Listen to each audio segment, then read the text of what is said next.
Hi, everyone. On behalf of VMUG, I'd like to welcome you to today's webcast. Hypervisors, the Elephant in the SOC, presented by Val Cyber CTO and co-founder Austin Gadient. Before we begin, I have a few quick housekeeping items to go over. First, today's webcast will be recorded and available for you on demand. You will receive an email with the on-demand link, so keep an eye out for that. Second, a Q&A session will follow today's presentation. All questions will need to be entered in the question and answer section on the bottom of your screen and answered after the presentation. And lastly, there will be a short evaluation that pops up as you exit the webcast. Please take a minute and let us know your thoughts on today's webcast. All right, let's get started. Austin, I will hand it over to you now. Okay, thanks, Matt. It's good to see everyone. I'm Austin Gadient. I'm the CTO and co-founder of Vali Cyber. And today we're going to be talking about the challenges that hypervisors present to the SOC and to other security professionals, and also system administrators for ESXi and hypervisors as well. So we're going to start off by talking a lot about attacks, and then we're going to talk about defenses a little bit in the middle of the presentation, and the end of the presentation should really focus quite a bit on attacks and defenses. So with that, I'm going to go ahead and flip the slide over to the state of hypervisor security today. So if you're familiar with attacks against ESXi systems, I think you would know that the majority of them right now are ransomware attacks. The reason why ESXi gets targeted by ransomware in particular is, first, VMware and ESXi are the dominant hypervisor player out there in the market. So the reason you don't see a bunch of articles about Nutanix hypervisors getting hit with ransomware or other types of hypervisors is because, frankly, they're not as prevalent right now today, and VMware ESXi systems are more common. So attackers are going to go after the systems that are the most common because they want to go after those systems where they have the most bang for their buck when they're going after attack surface.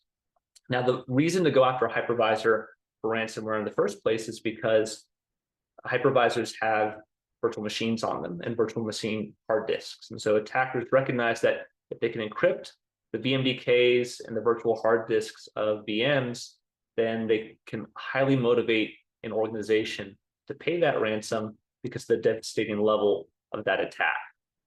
And there's another type of attack that's started to happen in more recent years. It's less common and it's more of a nation state level attack. And this is an attack where an adversary gets onto the hypervisor, they persist there for a long time before they launch other attacks into the network. Essentially, it's a way to gain a foothold in the network and launch further attacks out from there.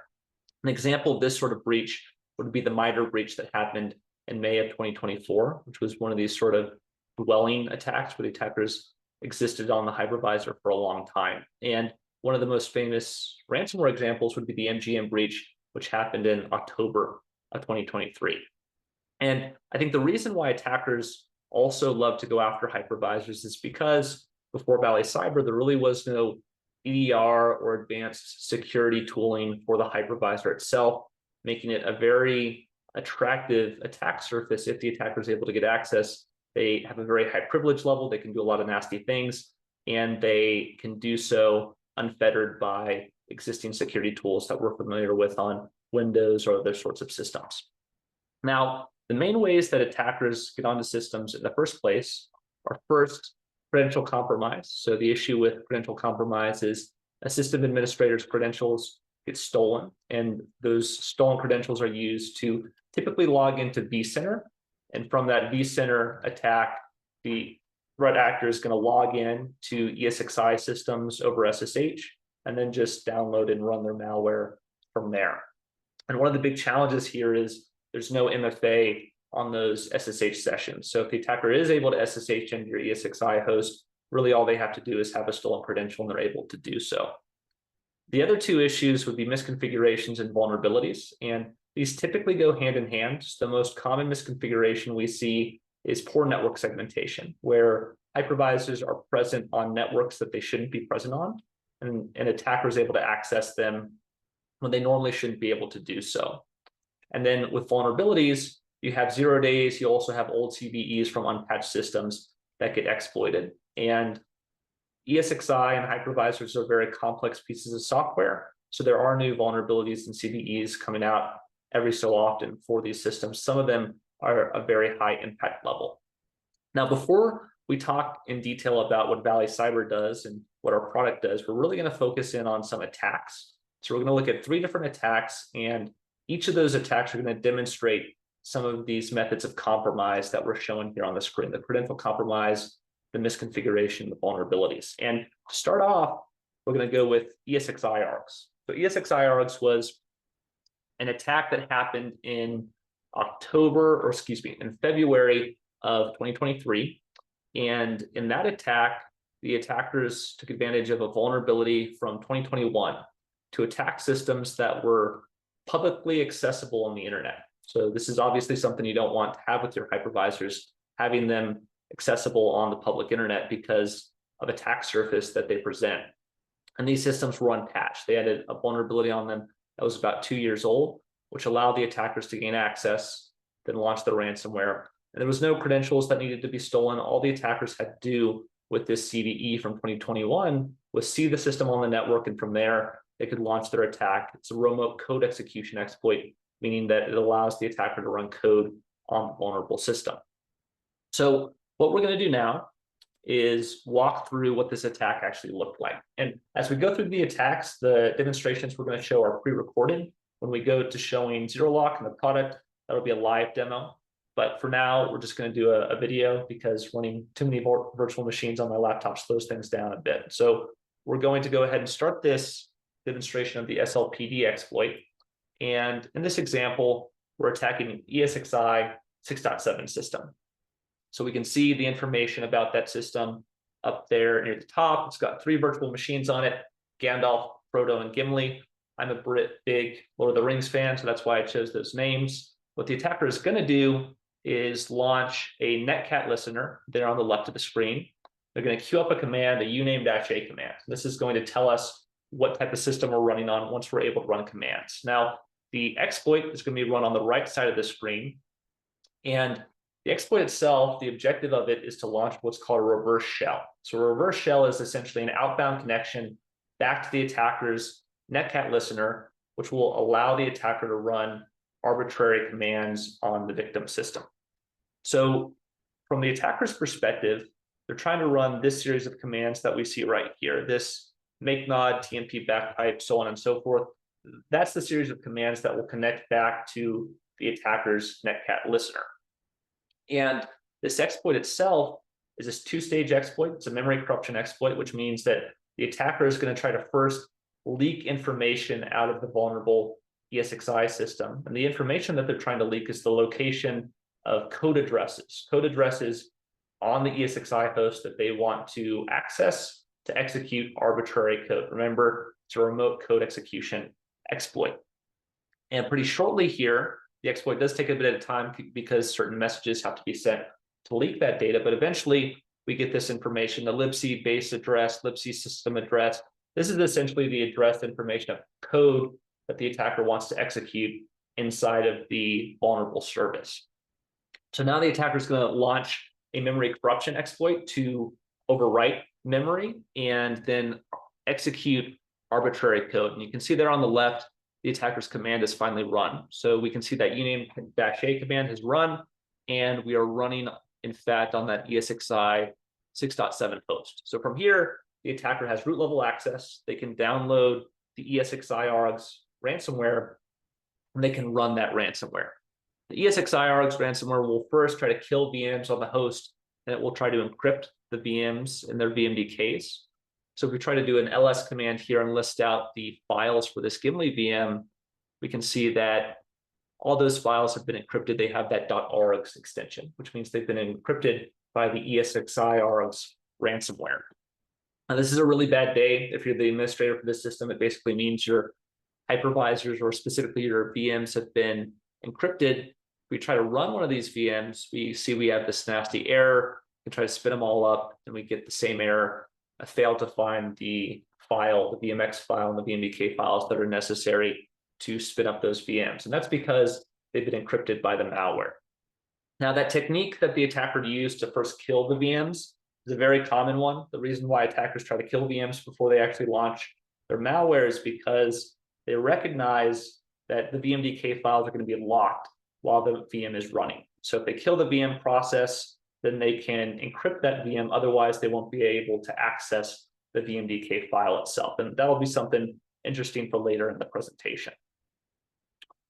Now, at the time of the exploit and at the time of the ESXi-RX campaign, Rapid7 did an analysis of systems that are vulnerable to this attack are present on the public internet. They found about 19,000 ESXi systems that were still vulnerable to this CVE on the public internet. Again, this was February of 2023, so it was about a year and a half, 2 years from when the vulnerability was launched.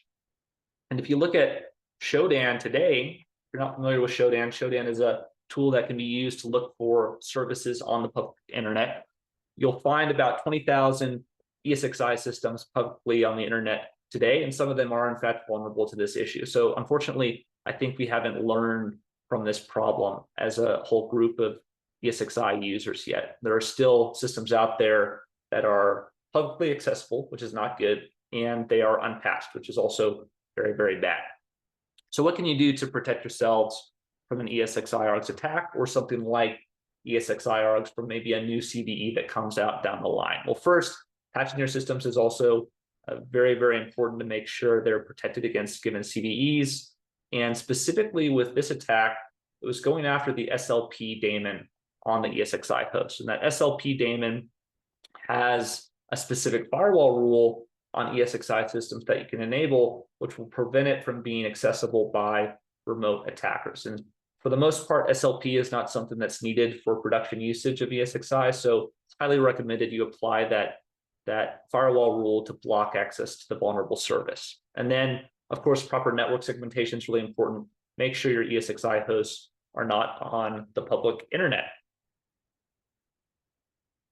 So one defense we commonly see for ESXi systems and hypervisors and really ransomware in general is the use of backups. And I am personally not a fan of solely relying on backups for recovery from ransomware. I think it's just part of the tool chain that you want to use. And the challenge with backups from a security perspective is threat actors recognize that backups are commonly used to restore ransomware or restore files that have been encrypted by a ransomware. And so what they do is they dwell on systems for an average of about 60 days before they actually launch their ransomware onto the network. That allows them to be backed up into more recent backups that exist. And so now as the defender, you have to choose, do I want to use a more recent backup that might be infected with malware, or do I want to use an older backup and risk the data loss? And then of course, the other option is, well, I could use the more recent backup, but then I'm going to have to go through a time-consuming and expensive forensics operation to make sure it really is clean of malware. And not a lot of people have time for that. So I think it's really important to have these preventative solutions in place, like patching, like a proper network segmentation to prevent the attacks in the first place. And then backups are really useful for hardware failures and those sorts of issues. And they're part of the response capability for a ransomware attack, but you can't rely on them solely, primarily because of this issue of dwell time in the network. Okay, so that's the ESXi-RX attack. The next attack we're going to talk about is the MGM breach. So the MGM breach occurred in October of 2023. It cost MGM about $100 million to restore from this attack. About 100 ESXi systems were encrypted by the attack, and MGM is now facing lawsuits over this issue. And I think the cost of this breach could end up being much larger than $100 million. Something that lawyers have recognized recently in cybersecurity is that they can launch large class action lawsuits against companies when breaches happen. And those class action lawsuits can end up being much more costly than the capital that was required to restore operations of the business in the first place. So what happened with the MGM breach? Well, it started out with a threat acting group going after the support organization at MGM. So essentially what they did is they used voice phishing. So they swapped a SIM with a captured cell phone communication, and they used AI to mimic the voice of an administrator. And they mimicked that administrator, and they asked the support desk to reset a password for a given service that that admin had access to. So from there, what they did is they gained access to cloud services. They moved laterally through the network and eventually gained access to the ESXi systems themselves. And from there, they had this administrative level access because they had stolen the credentials for this administrator through phishing, through that AI-based voice that they used. And from there, they were able to log into vCenter. They were able to turn on SSH, log into the hypervisors, and launch ransomware. Now, if you're familiar with ESXi, you'll know that vCenter is the management console for ESXi hosts. And if you gain access to vCenter, especially with the right privileges, you have a lot of power over those hypervisors themselves. And so we're going to demonstrate what this last step in the attack chain really looks like. How does the attacker get access to vCenter, turn on SSH, and log into systems and launch ransomware? Because I'd say this is one of the most common sets of tactics and techniques that we see when organizations get breached in their hypervisor infrastructure. First, an administrator gets their credentials phished, then those phished credentials are used to log into vCenter and ultimately into ESXi hosts. So in this next demonstration, we're going to assume the attacker has the credentials for vCenter. So they're going to log in and they're going to go after this specific hypervisor, this .12 IP address hypervisor. And to do so, they're going to change the configuration to enable SSH. So they're going to enable the SSH service on the host. They're going to start that SSH service. And then they're going to try to encrypt this Walter White VM that's located on the ESXi system. So from here, now that SSH is turned on, the attacker can log into the host. As they log in, they can now CD to the VMFS, which is where all the VMDKs and virtual machine files are located. They can download malware onto this host. And instead of downloading malware, they actually are going to do something a little bit more advanced. I'm going to pause the video right here just to talk about it. So in the previous attack, the ESXi example, the attackers downloaded malware onto the system. They ran that malware. They used it to encrypt the virtual machines. In this example, the attacker is not actually going to download malware. They're going to use what's called a living off the land attack. A living off the land attack is also known as a fileless attack because it doesn't involve the attacker actually downloading any files onto the victim system. Instead, what they're going to do is use the tools that are already present on the ESXi host to attack the ESXi host. And so on every ESXi host, you have the following tools. You have grep, which the attacker is going to use to list out files they want to attack. You have OpenSSL, which is used to do the encryption. Then you have RM, which is used to do the deletion of files. So you can see, you can list files, you can encrypt files, you can delete files. That's all the operations you need to execute to launch a successful ransomware attack. And so what the attacker is going to do is launch that command, and we can see that the Walter White VM has been encrypted. It's got that little nuclear sign extension on it now. And if we try to run the Walter White VM, similarly to the last attack, we're not going to be able to power it on. We get a nasty error message. Now, something I do hear every once in a while from system administrators is that they follow the existing guidelines from ESXi and from Broadcom, from VMware, that you shouldn't have SSH turned on. And this is absolutely correct. You should not have SSH turned on. You should only turn on SSH for ESXi hosts if you have to do some administration at that level.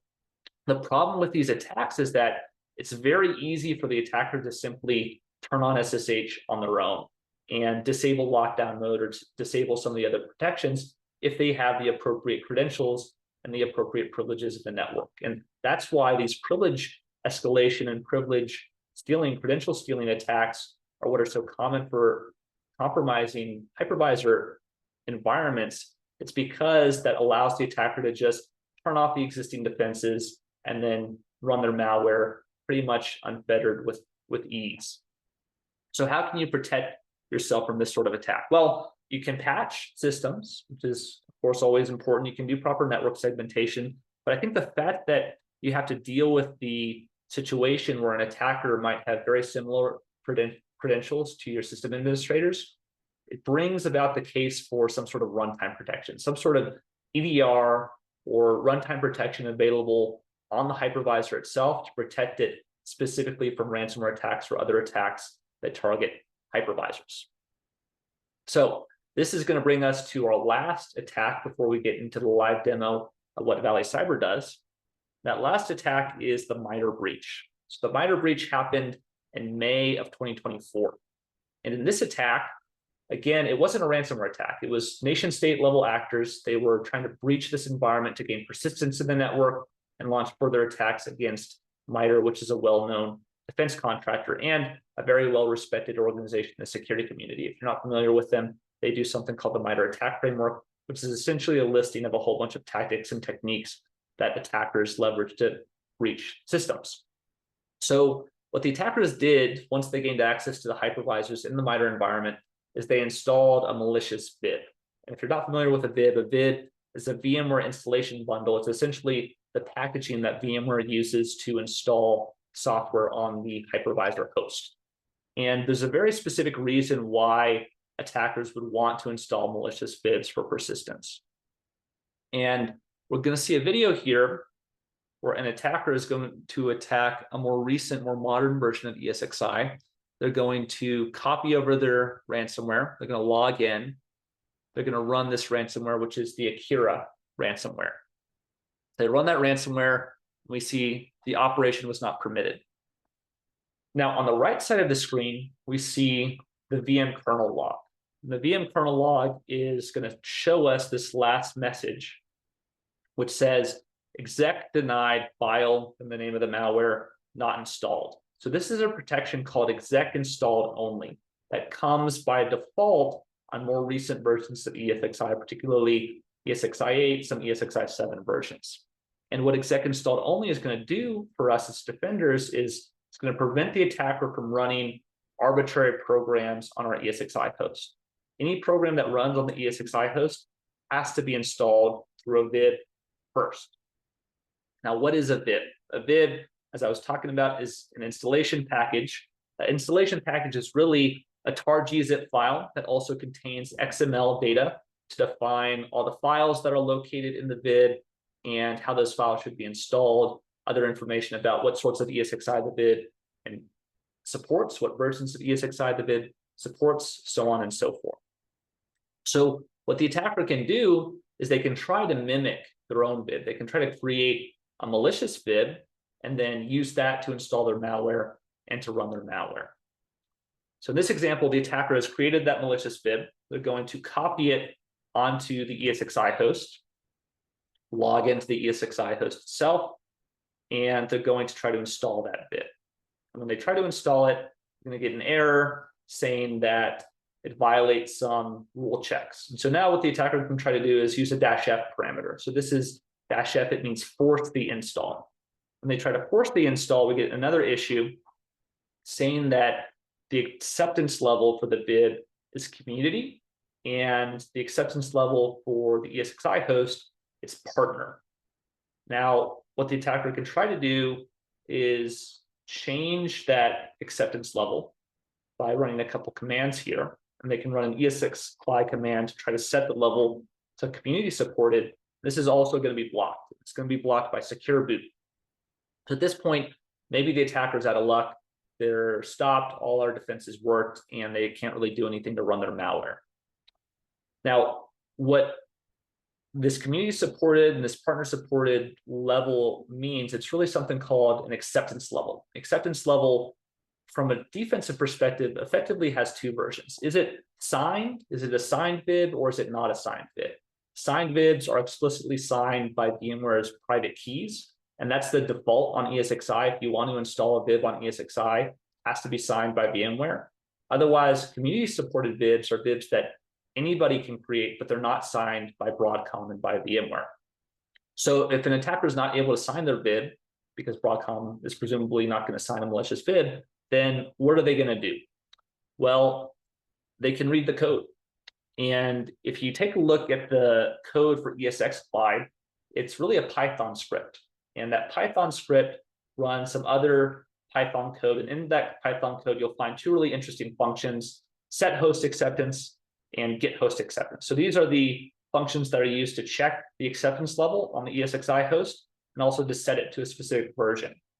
And we'll notice inside of these Python functions, there's this other function run command, advanced configuration, so on and so forth. And so when we break it down, what this run command function does is it uses something called config store apply to set the runtime configuration of the ESXi host. So what the attacker can do now is try to run similar operations to mimic the behavior of ESXi and bypass that check with secure boot. So now what the attacker can do is first we'll prove that it's a partner supported ESXi host. We've got the acceptance level. Now we're going to run a series of commands that will use config store apply to set the version to community supported. And now we'll try to get the acceptance level again. When we get that acceptance level, we can see it is now community supported because of those commands that we ran as the attacker. So now we do have the ability to install that malicious fib. So we'll install our malicious fib.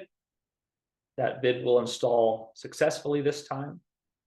And now we have the ability to run our malware on the host. So we're going to run that malware and encrypt data store directory. You can see the files have been encrypted. We list out some of the files in this directory. This Gimli VM has been encrypted by the Akira ransomware, and we can see that by the .akira extension on those files. So this is how an attacker can bypass existing protections on ESXi to install malicious fibs. And so something that's really important to recognize is, if you can, check to make sure that you have no community supported VIBs installed on your ESXi host that haven't been installed by you or your IT administrators. If it's a community supported VIB, it wasn't installed by you, it's probably installed by threat actors. It's definitely a finding worth looking into in more detail. So what can we do to protect ourselves from this sort of breach? And I would point out that MITRE is a very sophisticated organization. They have a very great reputation in the security space. They have a lot of security experience. So if they can get breached in their hypervisor environment, what are the rest of us supposed to do? Well, we can patch, we can do network segmentation, we can follow all the guidelines that are given to us by Broadcom and other organizations about how to harden and protect our ESXi hosts. But I really think the missing piece here is runtime protection. Runtime protection for the hypervisor and EDR monitoring to protect that system from attacks and from malware. And this is exactly what Vali Cyber provides. So we provide a solution called Zero Lock that will run on any Linux-based hypervisor, including ESXi, but also Proxmox, Nutanix, Citrix, so on and so forth. And the way the solution gets deployed is with an OVA. So we give you an OVA that has a management console inside of it. That management console is used to deploy out the agents themselves. And to deploy the agents, you would download them from the management console, then upload them into VMware Lifecycle Manager. Then you essentially apply them to your ESXi host, just like a normal ESXi update. Now, the other great thing to know about Zero Lock is it can be deployed on-prem because it's an OVA, it can be completely air-gapped, so it doesn't need connection to the internet to run successfully. It can provide all of its protections with the same efficacy as a connected environment without any sort of broader internet connection. And it also has integrations into any sort of SIEM or SOAR you might be using. We recognize we are just part of the security stack. We are solving a specific problem. And so you want to have that single pane of glass that you can use to view alerts from Zero Lock alongside other security tools you might be using.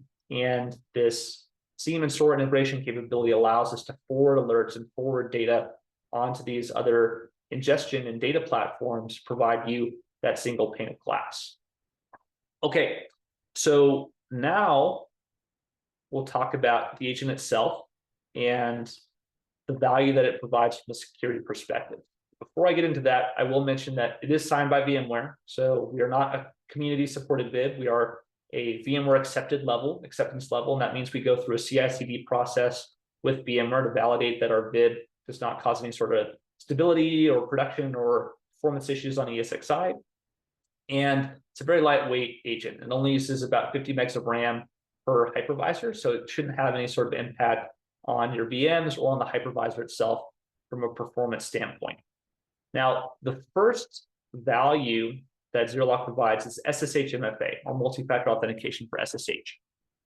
Now what we're going to do is transition over to a live demo of Zero Lock.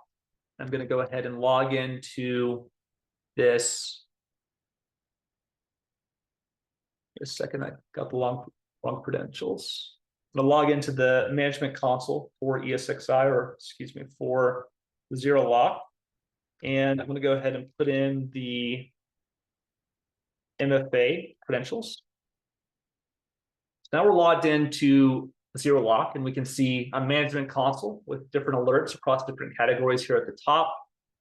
We can see a list of recent alerts as well, of recent alerts that have occurred on the hypervisors under protection, and an activity log, which shows us essentially the audit trail for the system. So it's information like logins or logouts. You can see that failed login that I had there. And we'll also have information about configuration and policy changes as well that show up in the activity log. Now, to start out this demo, what we're going to do is target this ESXi 7 host right here. It's ESXi 7 host. I'll log into it.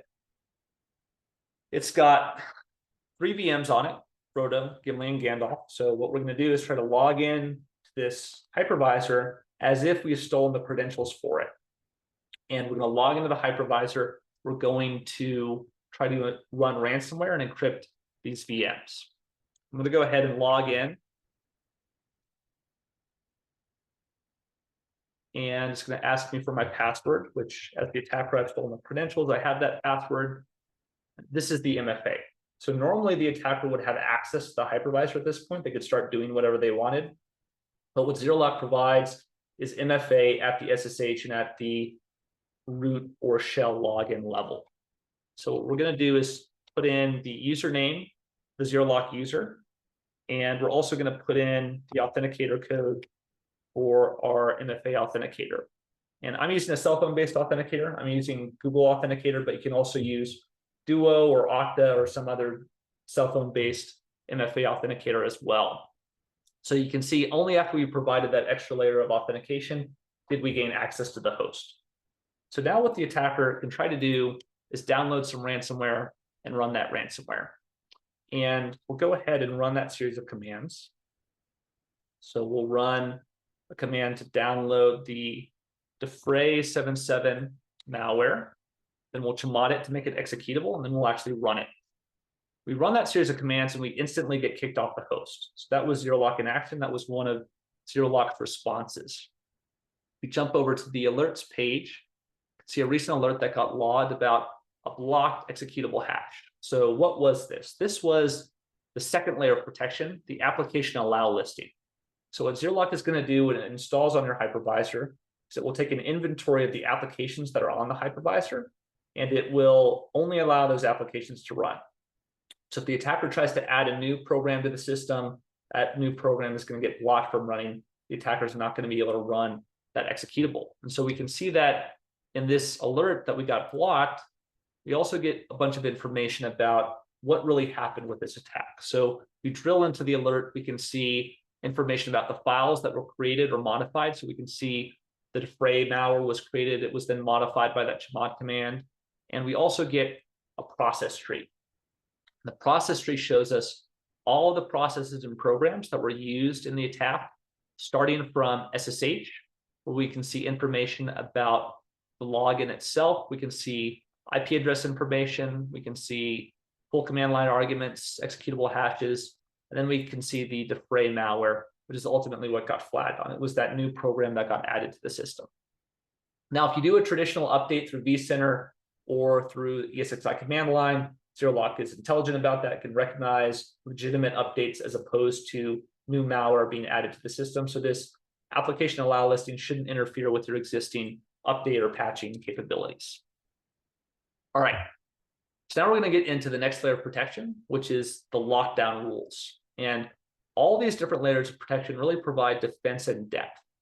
So this lockdown rule layer of defense is going to prevent the attacker from doing some very specific things on the host. And for this part of the demo, we're going to go after an ESXi 6.7 system. We're going to go after this ESXi host right here. And so to attack that host, we're going to use that same exploit, that same vulnerability that we showed at the very beginning of this presentation with SLP. So we've got our netcat listener set up here. We're going to run the exploit right now, and we have our uname-a command queued up and ready to go. And what this exploit is going to do is allow the attacker to access a reverse shell and run arbitrary code and programs on the system and ultimately run the cname-a command. Now, the important thing to note about lockdown rules is they provide fine-grained access control over what programs are allowed to access on the system, what files are allowed to be accessed, and what network resources are allowed to be accessed as well. And using those different protections, we can block the execution of commands that are malicious or might be associated with the behavior of bad actors. So as this exploit runs, the attacker is going to be executing that malicious buffer overflow vulnerability on the heap to gain access to the system itself. And now what we'll have is eventually the ability to run commands on the system. And so you can see the exploit is finished. Our uname-a command just ran, and we can see that we are in fact running commands on this ESXi 6.7 host. So we can do an ls, we can see all the files that are listed out, and we can start running commands. We can do a who am I didn't return anything. That's kind of funny. But what the attacker can try to do is launch this command. What this command is going to do is try to kill a VM on the system, this VM service power off command. And remember, with ESXi, the attacker was going to try to kill the VMs first and then encrypt the VMDKs, because the VMDKs are locked while the VMs are running. So this command is what is used by ESXi to actually do that VM kill operation. And when the attacker executed that command, they got kicked off the host. So now we have to ask ourselves, why did that happen? It's because of zero lock. It's because of the lockdown rules that zero lock provides. We jump over to the alerts.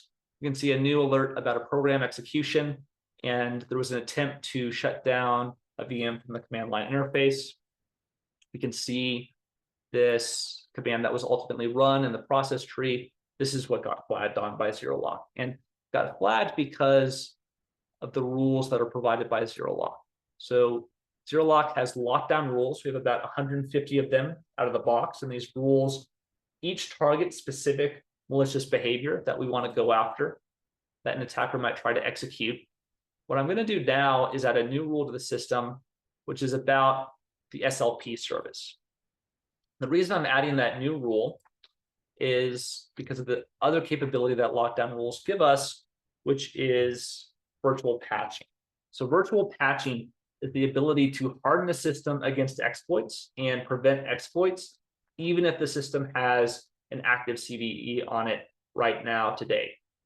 So what we're going to do is apply that new rule, that ESXi SLP rule. We're going to run through this exploit one more time, and we're going to see what sort of difference that new rule makes. So we'll queue up our netcat listener, we'll queue up our uname-a command, we will run the exploit. And while that exploit is running, I'll mention that the rules, like I said, we have about 150 of them out of the box.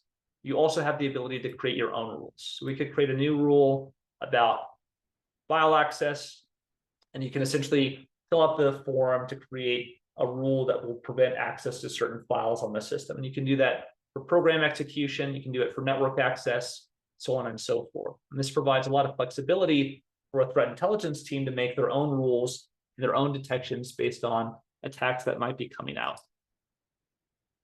So we'll jump over to the attack again. We can see the exploit is continuing to run.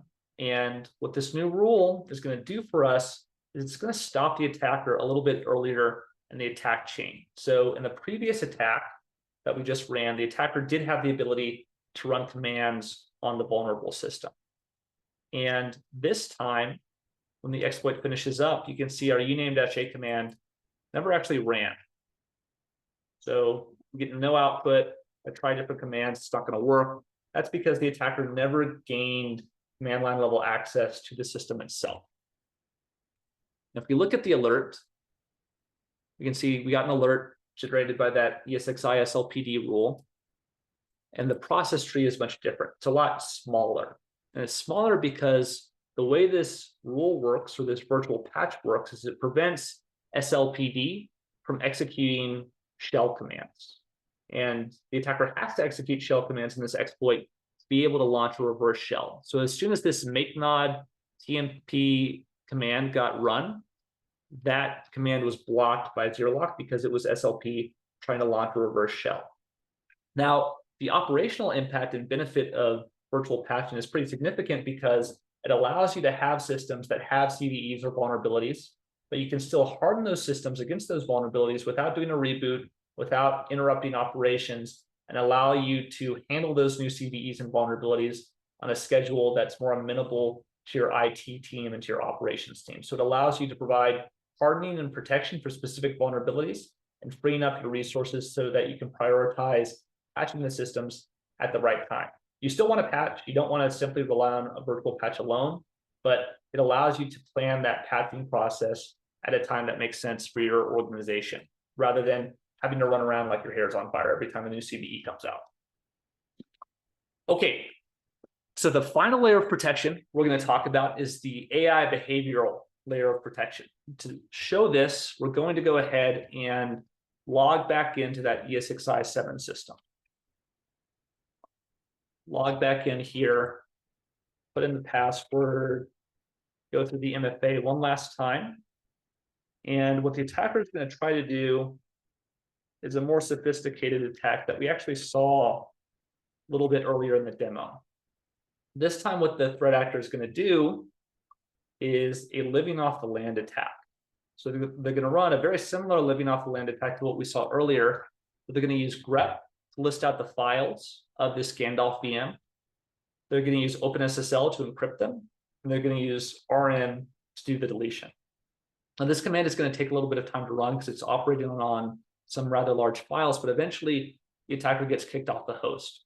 And I'll mention that in this attack, you can see a new alert about a ransomware attack that got launched. We can drill into that. We can see 9 files were affected.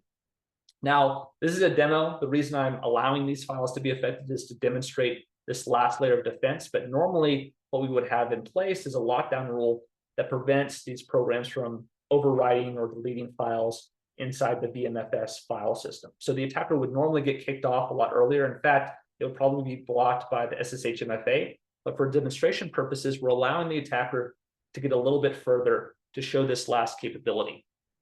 And we can see in this list of files that were affected that the Gandalf VMDK was in fact encrypted. It got modified and then a new encrypted version was created.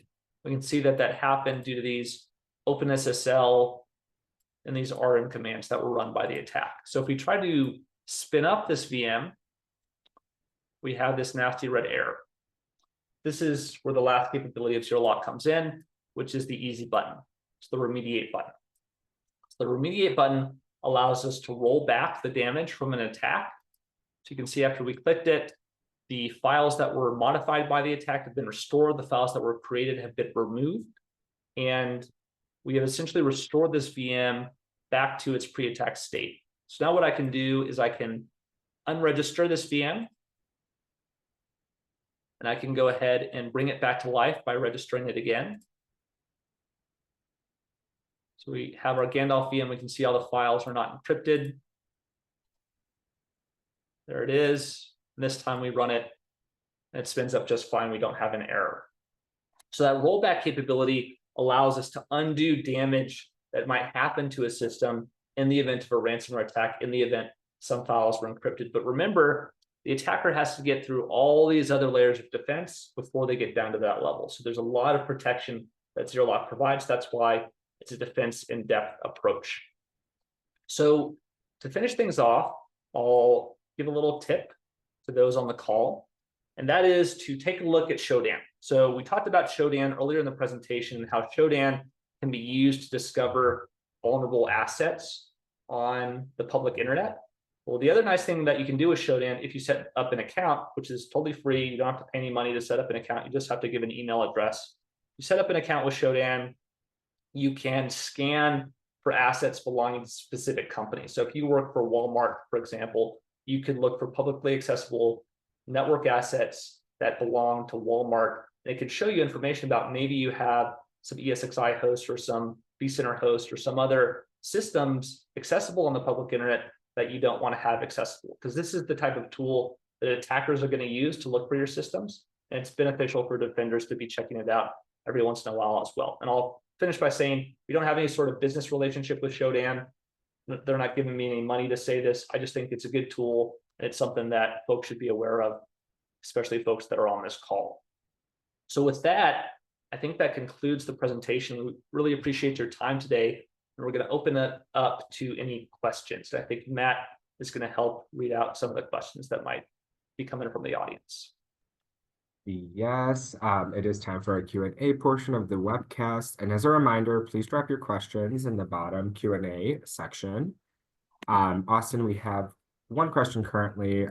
Can Microsoft Authenticator be used? Yes, so we support any sort of MFA provider that's typical like Okta or Microsoft Authenticator.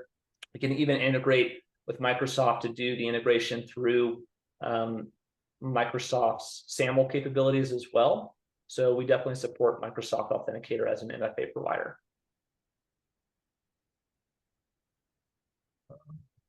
We'll give attendees a couple minutes to drop their questions.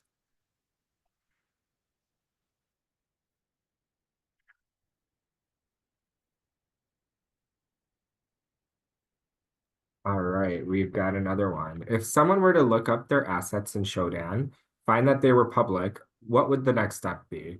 Is it easy to make those private? Yeah, so the next step would be to adjust firewall or network settings to make sure they're not publicly accessible on the internet.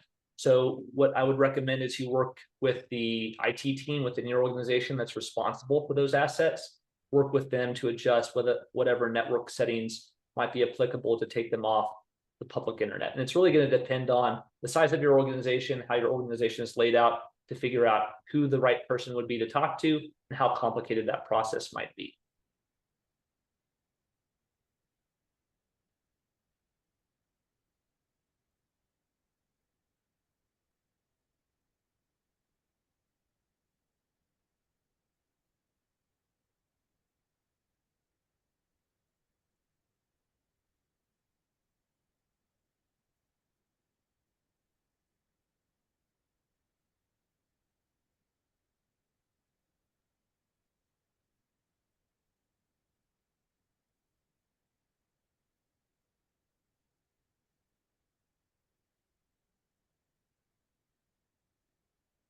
Austin, any plans to support Hyper-V?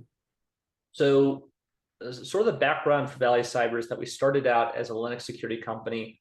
We grew into the hypervisor security space as a result of that. So the core capability of our technology is Linux security and security for Linux-based systems like hypervisors. So as a result, we don't currently support Windows systems, and that's not something that's on the roadmap. We're really focused on Linux-based hypervisors, in particular ESXi right now.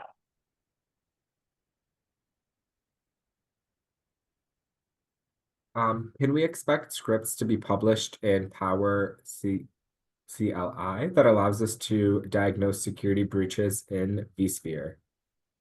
Yeah, so what I would recommend for that is taking a look at some of the CIS benchmark scripts.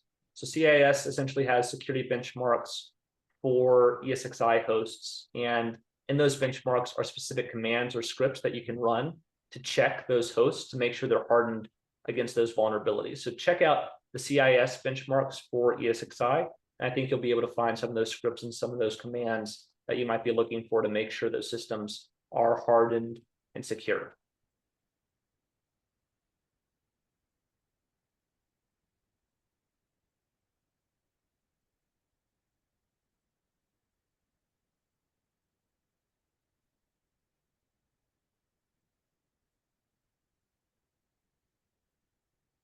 How is Zero Lock licensed?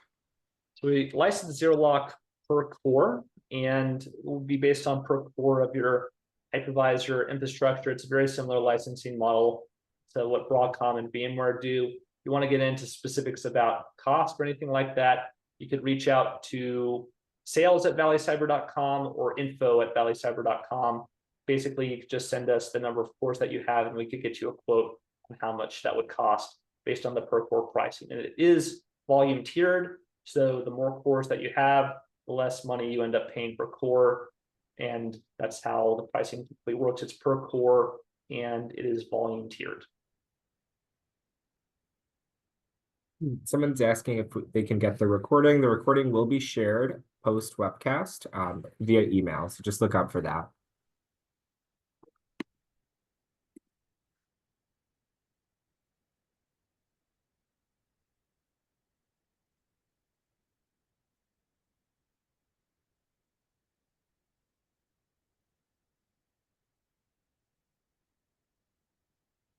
How do you sell it in Mexico? Is it through a wholesaler? We would probably work through a partner to make that sale. And it depends on the size of the organization. Perhaps we would take it direct, but we do have a wonderful partnership with an organization called Remedy Street. If you're not familiar with them, they provide third-party support for systems like VMware and like ESXi. That might be a good organization for us to work with to get you access to the software in a country like Mexico. Typically, we're focused on North America for our direct sales, but depends on the size of the organization and other details like English speaking abilities, that sort of thing.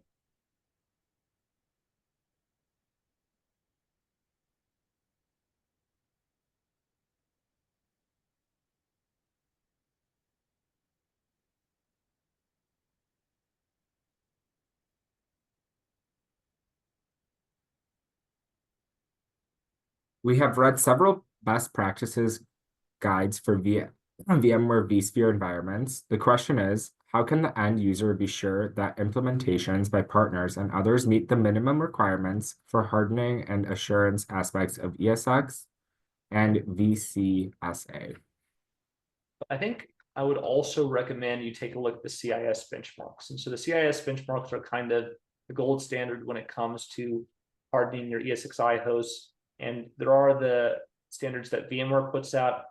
VMware does provide some commands that you can use to validate that your configuration of your host does meet their security guidelines. But the other thing I would really point you to would be the CIS benchmark, which can give you detailed information about each control and give you specific commands to test whether each control is in place for your hypervisors.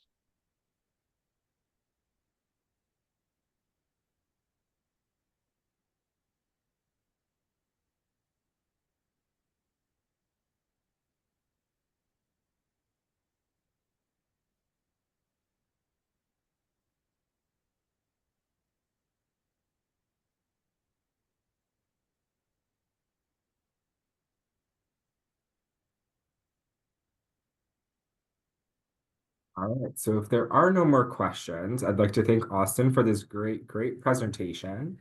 And to find out more about VMUG, please visit our website, vmug.com, and check out the webcast page. Please make sure to complete the short online evaluation that will pop up as you exit the webcast and let us know how today's session went. And from all of us here at VMUG, thank you and have a great rest of your day. And thank you again, Austin.